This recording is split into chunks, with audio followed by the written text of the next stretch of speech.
OK，今天跟大家介绍的是这个是滑动门下面的那个滑轨的轮来的。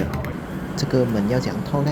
它这里你看到那个有空槽，你只需要把它刚起来一点，这样子你就可以把整个门套下来了的。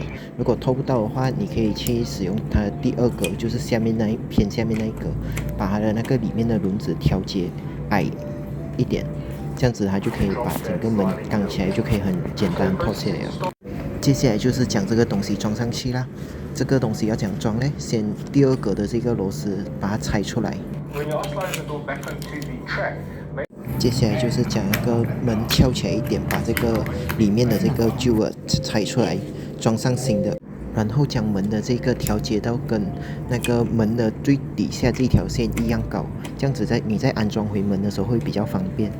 安装回门的时候也是一样啦，先是那个上面的滑轨，你要先怼进去，这样子它会有一点的空间给你，把这个门安装上去。门上去以后，你再用下面那个格，就是刚刚调节它那个高度的那个格的，提高一点，给它稳一点，根本就安装好，就是非常滑顺了的。